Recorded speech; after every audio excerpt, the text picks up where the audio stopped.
Good morning, brothers and sisters. Have you shouted for joy yet? Today is the autumn festival. Let us shout for joy. God makes the sun and the moon to set up the seasons so that we can enjoy the happiness in various festivals, and the other purpose of setting up the season so that we can rest to enjoy His love. It is so precious, for man is the family union.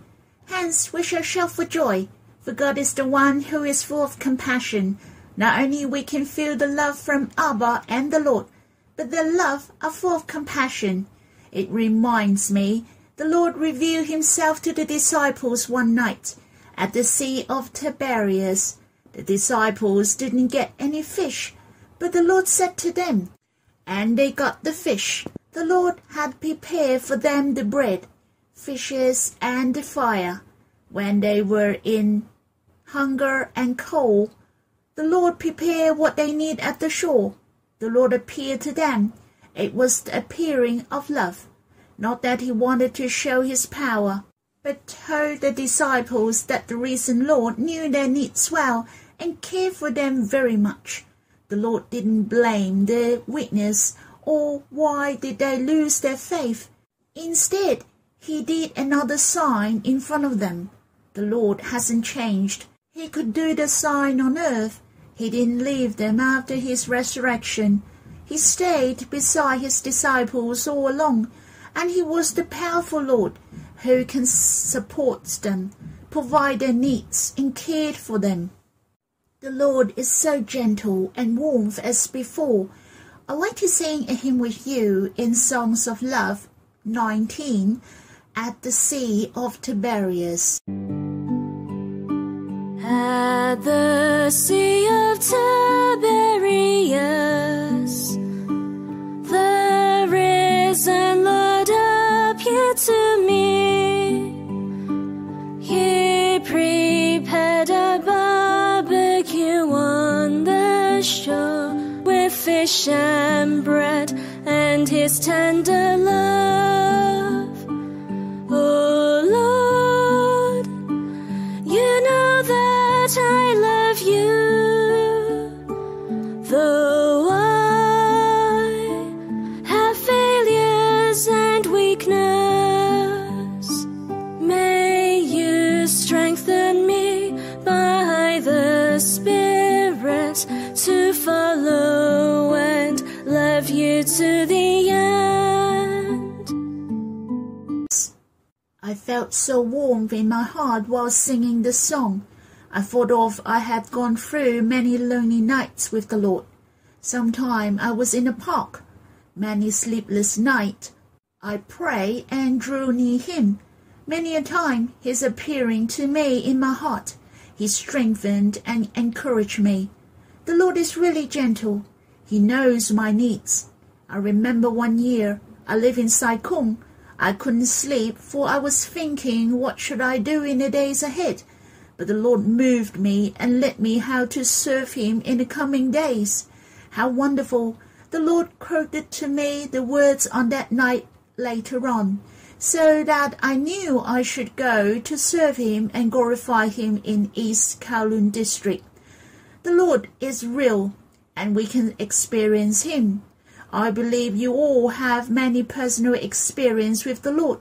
He truly has the personal love towards every one of us. We will experience Him deeper in the coming days. He will continue to reveal to our spirits. He will guide us to walk the way ahead. All we have to do is to draw near to Him more and call upon Him. He will speak to us, and no matter what a great need, how many storms and waves in the coming days, the risen Lord will embrace us. He will hold our hands to pass through. Even when we are so weak, He will carry us through. He will be with us. The gentle Lord is responsible for our life. Let us sing this hymn again. At the Sea of Tiberias, the risen Lord appeared to me. He prepared a barbecue on the shore with fish and bread and and his tender love. Oh Lord, you know that I love you, though I have failures and weakness.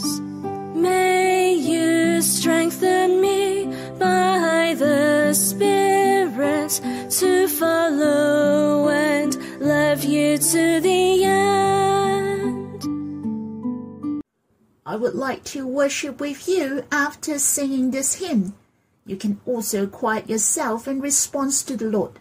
Then we can have a life of hymn singing and worshiping every day. Not only we do that in the morning, but the whole day we can sing the hymn and worship. Lord, I give thanks for your love appearing to us again and again.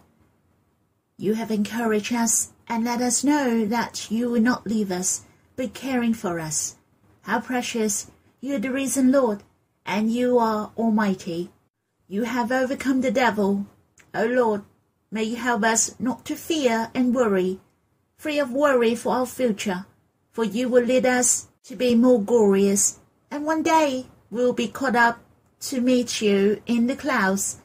Lord, our lives are really full of hope. Help us to have faith for the coming days, to experience your gentle appearing again and again, to build up a deep fellowship with you throughout our life journey. We can meet you face to face gloriously. I'd like to share to you the last sign in the Gospel according to John, the sign which the Lord did after his resurrection.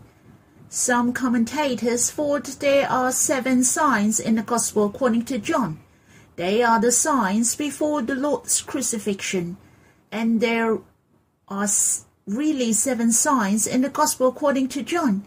But after the Lord's crucifixion, I'm sure you all will agree with me that this was a sign indeed. Therefore, if you add it all together, there are 8 signs in the Gospel according to John. So, what is this sign? That's because it has been some time after the Lord has risen. The disciples were a bit discouraged, so they suggest to go fishing. It could be they worry about their living, and they didn't get any fish on that night. There were some professional fishermen, but they got nothing all night. The dawn was coming. There was a man on the shore, and he was the Lord. He asked them to cast the nets to the right side of the boat, and they listened to him, without knowing that man was the Lord. So they cast the net. They got a total of 153 fishes. There were a lot of fish indeed, and even the fishermen have never got that many fish in one go. And there were the big fishes as well.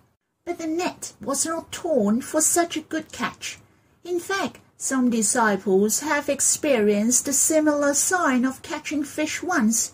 Hence, this was the second time. Some disciples were very smart. They knew this man was the Lord.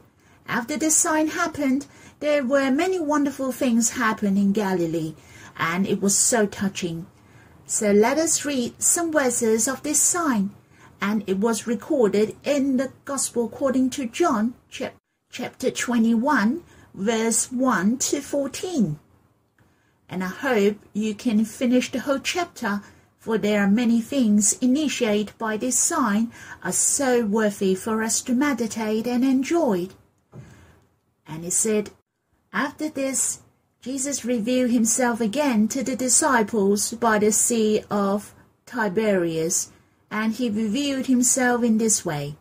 Simon Peter, Thomas, called the twin, Nathanael of Cana in Galilee, the sons of Zebedee, and 2 others of his disciples were together.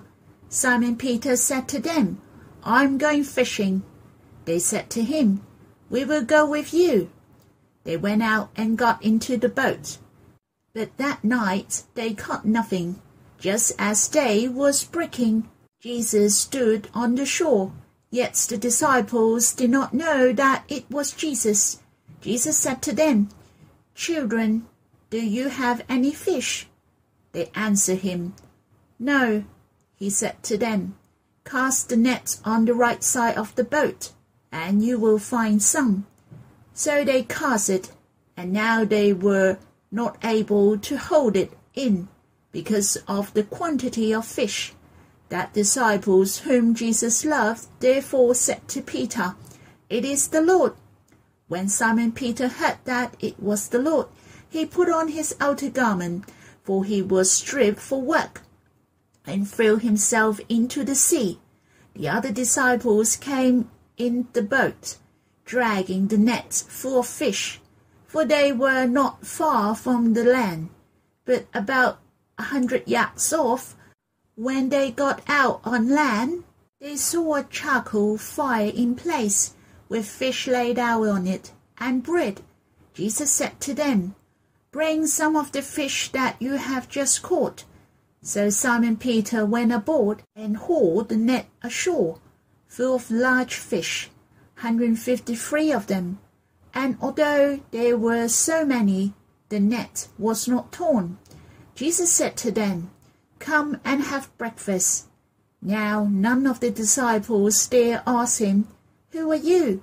They knew it was the Lord.